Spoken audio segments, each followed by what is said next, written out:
The GoPro Hero 14 Black isn't just an update. It's a complete reset of what's possible in a device that fits in the palm of your hand. If you've been feeling like GoPro was getting a bit too comfortable with incremental updates, you weren't alone. For years, we got a slightly better sensor, a slightly faster processor. But then, something strange happened. The 2025 release cycle came and went, and the flagship Black model was nowhere to be found. The internet went crazy. Was GoPro giving up the crown to DJI and Insta360? The answer is a resounding no. They weren't sleeping. They were building a monster. Right now, in 2026, the leaks have turned into a flood. We aren't just seeing mountain bikers or surfers anymore. The teasers for the Hero 14 are showing something impossible for a small sensor. Natural shallow depth of field, cinematic light, and low-light detail that rivals professional rigs. This is the camera that finally kills the action cam stigma. We're talking about the birth of an AI-driven brain called the GP3 Processor. Why does an action camera need AI? Because of the one thing GoPro has always struggled with: low light. The GP3 isn't just a faster chip.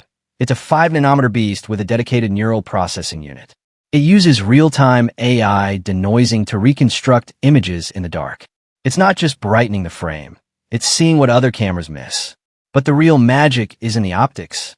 The Hero 14 brings actual optical depth of field. This means natural bokeh, real subject separation without using software blur. When you see a shot with a creamy, blurry background, you realize the Hero 14 is no longer just a wide-angle tool. It's a storyteller's tool. And then, there's the power of 8K. This isn't just a marketing gimmick. 8K at 60 frames per second gives you the ultimate flexibility to crop, zoom, and reframe without losing a single drop of 4K detail.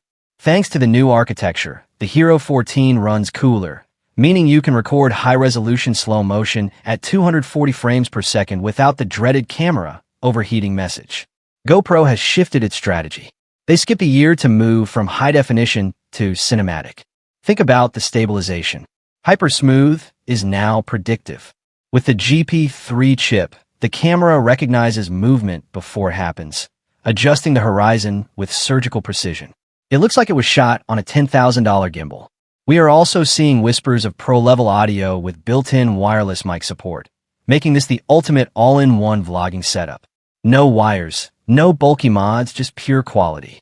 The gap year wasn't a sign of weakness. It was a tactical retreat to prepare for a massive offensive. The Hero 14 Black is the most significant technological leap in the history of the company. It's a promise that your stories deserve to look as epic as they felt when you lived them. GoPro's upcoming camera releases have emerged online ahead of next week's official announcement. With no GoPro Hero 14 Black in sight, the company is rumored to be turning to a new set of options with the hope of encouraging some to upgrade and others to switch away from Insta360 or DJI. That GoPro finally confirmed the date of its long-awaited Max 2 launch event. While the company did not refer to the action camera by name, the design shown matches that GoPro showcased earlier this summer as the Max 2. Additionally, the official teaser outlined that GoPro has a third action camera release plan this year as well, having introduced the Max 2025 in February, $249 on Amazon. For the time being, GoPro is leaving fans in the dark about what else it has planned for September 23rd. Nonetheless, a substantial leak may have revealed the company's plans ahead of time. Surprisingly, the smaller camera shown in GoPro's teaser is not thought to be the Hero 14 Black. Instead, the new camera alleges that the second camera in question is actually something called the GoPro Lit Hero, a 4K model aimed at the budget end of the action camera market. Also capable of 1080p/120 fps, the Lit Hero is rumored to retail for between $199 and $299 rather than the $399 to $499 at which the Max 2 is anticipated to launch. Apparently, the Lit Hero will be capable of capturing 12MP still images too via a new camera sensor and a set of LED lights aimed at maximizing low-light performance. Reportedly, GoPro will advertise the Lit Hero as being waterproof to just 10 meters though, with up to 2 hours of battery life and what the new camera describes as basic HyperSmooth technology. Meanwhile, The Max 2 will master 8K videos at 30 FPS, but will need to drop to 5.7K for capturing 60 FPS content. A 1,800 mAh battery will be on board too, as will a new chipset to improve photo and video processing times. As a prior leak indicated, GoPro has overhauled its cooling system for the Max 2 as well, which uses the camera's front panel as an extended heatsink. Currently, the new camera expects GoPro to deliver the Hero 14 Black during the first 3 months of 2026, leaving an 18-month gap between it and the Hero 13 Black's release. GoPro Hero 14. I've been digging into rumors, checking GoPro's patterns, and thinking about what I'd love to see based on my own experience.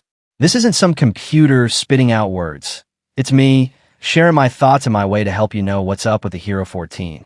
Let's dive into the release date, features, price, and more, all in simple, easy-to-read English as someone who's hauled GoPro cameras through mud, water, and a few accidental drops. Yep, I'm that guy. I've got a wish list for the Hero 14. The Hero 13 Black added a bigger battery and magnetic mounts, which I love, but I'm hoping the Hero 14 steps it up. Based on my time with GoPro gear and the rumors I've seen, here's what we might get. We always want a GoPro to up their game with a better sensor, the part that captures the picture. The Hero 13 Black uses the same 27 megapixel sensor as the Hero 12, which is great for 5.3K video, but not amazing in dim light. I've read rumors online that the Hero 14 could have a new sensor that shoots 8K video. That's super sharp footage, perfect for pros or anyone who wants to zoom in without losing quality. I've tried the Insta360 Ace Pro, which does 8K, and it's awesome for big cinematic shots. If GoPro adds 8K, it'll keep them on top. I also love the 8:7 aspect ratio from the Hero 13. It makes cropping videos for TikTok or Instagram so easy. Oh, and some leaks mention 5.3K at 240 frames per second for super smooth slow motion. That'd be perfect for filming my friends' skateboard tricks. GoPro's HyperSmooth stabilization is why I stick with them. It makes my bumpy bike rides look smooth as butter. The Hero 13 Black has HyperSmooth 6.0, which is awesome for keeping the horizon straight when I'm weaving through trails. I'm hearing the Hero 14 might bring HyperSmooth 7.0, maybe with AI, to make it even steadier. Imagine filming while skiing or surfing and getting footage that looks pro without extra gear. That's what I'm hoping for. I've spent money on gimbals before, and I'd love for GoPro to make them unnecessary. Here's where GoPro needs work. I've filmed sunsets and campfires, and my Hero 12 Black gets grainy, kind of like a blurry old photo. The Hero 13 Black is a bit better, but rivals like the DJI Osmo Action 4 and Insta360 Ace Pro do low light way better. Rumors say the Hero 14 could have a bigger sensor and AI noise reduction to make dark scenes clearer. I'd love to film underwater or at night without the footage looking messy. This is a big one for me, but GoPro's been slow to improve here, so I'm not getting my hopes too high. Search tip: look for GoPro Hero 14 low light performance for updates. 4. A faster processor, fingers crossed.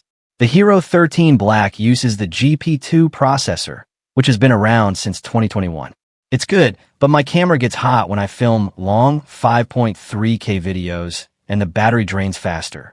Some rumors hint at a GP3 processor for the Hero 14, which could make the camera run cooler, save battery, and handle big features like 8K that I'm not 100% sure this will happen.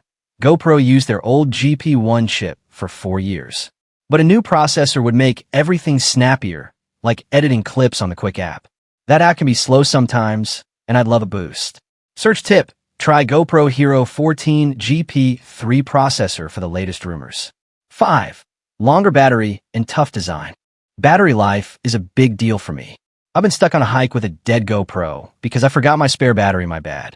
The Hero 13 Black's 1,900 mAh battery lasts longer than the Hero 12's 1,720 mAh, maybe 10 to 15% more for 4K filming. I'm hoping the Hero 14 keeps this or goes to 2,000 mAh for a few extra minutes. I also love how tough GoPro cameras are. The Hero 13's magnetic mounts are so easy to use. No screws. I expect the Hero 14 to keep the front and back screens and maybe be waterproof to 15 meters without a case. I've had fogging issues. in humid water shoots, so better anti-fog tech would be sweet. The Hero 13 Black added HB series lens mods like ultra-wide, macro, and anamorphic, and I've had fun with the macro one for close-ups of fish while diving. I'm hearing the Hero 14 might bring new lens mods with better quality or easier swapping. GoPro usually sells bundles with mounts or batteries, which I've bought before to save cash. If you're a GoPro subscriber, you get discounts and cloud storage, which I find super handy. The Hero 13 Black's Wi-Fi 6 makes sending videos to my phone way faster, and I hope the Hero 14 keeps it. I've struggled with external mics. The media mod is bulky, so rumors of better Bluetooth mic support sound awesome.